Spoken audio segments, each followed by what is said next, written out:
మురళి గారు సినిమా గురించి అన్నీ చెప్పేశారు. బట్ నేను ఈ సినిమాకి ఎంటర్ అయినప్పుడు మామూలుగా అందరూ ఫోన్లో మాకు కథలు చెప్తే చాలా డిఫరెంట్ స్టోరీ, డిఫరెంట్ క్యారెక్టర్ అంటారు.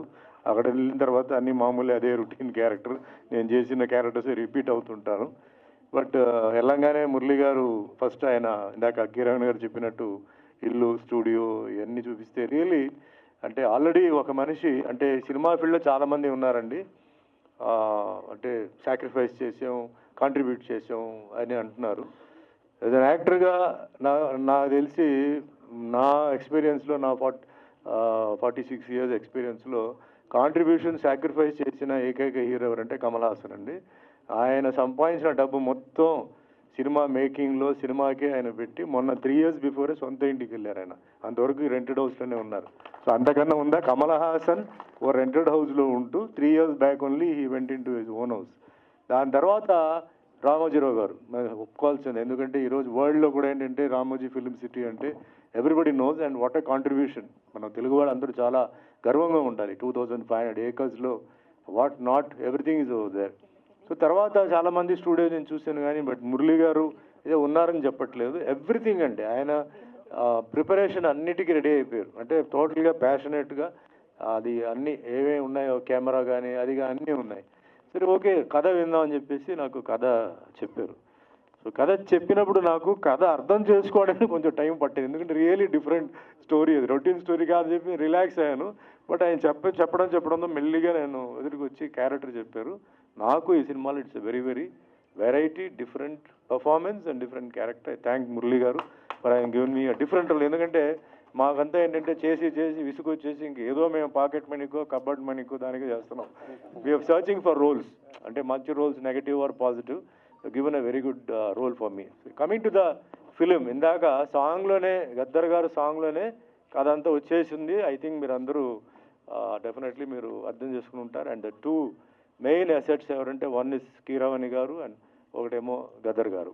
సో కీరవాణి గారితో నా పరిచయం ఏంటంటే అందరూ అన్నమయ్య సినిమా శ్రీరామదాస్ అనుకుంటారు, కాదు. దానికి ముందే ఆత్మబంధం చెప్పి ఒక సినిమాలో నాకు ఆయన బ్రహ్మాండమైన సాంగ్స్ ఇచ్చి పిక్చర్ 50% సాంగ్స్లోనే ఆడింది. అండ్ ఈరోజు మన మ్యూజిక్ ఇండస్ట్రీకి, టోటల్ మ్యూజిక్ ఇండస్ట్రీకి అంటే ఇండియాలో, సౌత్లో, తెలుగులో ఒక మనిషి అంటే ఆస్కర్ లెవెల్కి వెళ్ళిపోయి ఆయన సత్తా చూపించి ఆయన అక్కడ అవార్డు తీసుకోవడం అంత ఈజీ కాదు. అక్కడ మ్యానిపులేషన్ కానీ లాబింగ్ కానీ ఇవన్నీ జరగదు. So it's really a great pride to India. అంటే మ్యూజిషియన్స్ అందరికీ ఏంటంటే it's really great pride. And music గురించి నేను ఒకటే చెప్పాలండి. టుడే ఇండియా ఏంటంటే it's full of community, caste and so many problems. Music is the only one subject which can connect everybody. We are all fans to Pakistani music, China music and all that. So it's a great music director who has connected India all over the world. And మన ఇండియాలో so many states ఉన్నాయి, so many community ఉంది, అన్నీ ఉంది. So అలాంటి ఒక గొప్ప మనిషి ఈ పిక్చర్కి మ్యూజిక్ డైరెక్టర్ రావడం మురళి గారికి చాలా పెద్ద అదృష్టం అది. అండ్ గద్దర్ గారిది వన్ సైడ్లో అంటే ఆయన వే ఆఫ్ టెలింగ్ ఆ సాంగ్లో అందరికీ మనం ఏదో ఇప్పుడు చూసాం చప్పట్లు కొట్టేసి మనం వెళ్ళిపోవడం కాదండి. ఆ సాంగ్ని మళ్ళీ విని ఆయన ఏమేం చెప్పారో అవన్నీ మనం ఏంటంటే మనం పాటించాలి. అవన్నీ మనం అంతా ఆ ఫీల్ తీసుకొని మనం ముందుకెళ్ళాలి. సో ఈ పిక్చర్లో పనిచేసిన అందరూ ఆర్టిస్ట్కి, టెక్నీషియన్స్కి ధన్యవాదాలు. అండ్ వన్స్ అగైన్ మినిస్టర్ గారు ఎంతో బిజీగా ఉన్నప్పుడు కూడా ఇంత టైం స్పెండ్ చేసి, జనరల్గా ఇంత టైం ఎవరు ఉండరు, బట్ మీన్స్ ఆయన affection for Murali I just. And Dayakar గారు పరిచయం చేశారు. జయాకర్ గారికి ఏం తెలియదండి, మీరు కొంచెం హెల్ప్ చేయాలండి అది ఇది అని చెప్పారు. కానీ జయాకర్ గారు ఫస్ట్ షాట్ నాతో చేసినప్పుడే దుమ్ము లేపేశారు. ఆ డైలాగ్ ఇలాగని లేపారు. ఆయన ఆల్రెడీ 10 సినిమాలు చేసినట్టు ఉన్నారు కానీ ఇప్పుడు కూడా నాకు డౌట్ ఆయన ఏదైనా వేరేదైనా చేశారో నాకు డౌట్. సో బ్రహ్మాండంగా ఆయన రోల్ ఆయన పర్ఫెక్ట్గా చేశారు, బ్రహ్మాండంగా చేశారు. మీ అందరిది ఆశీర్వాదాలు ఈ సినిమాపై ఉండాలి, దయాకర్ గారి మీద ఉండాలి, మురళి మీద ఉండాలి. ఈ సినిమా మంచి హిట్ అవ్వాలి, బ్యానర్ మంచి ఎదగాలి.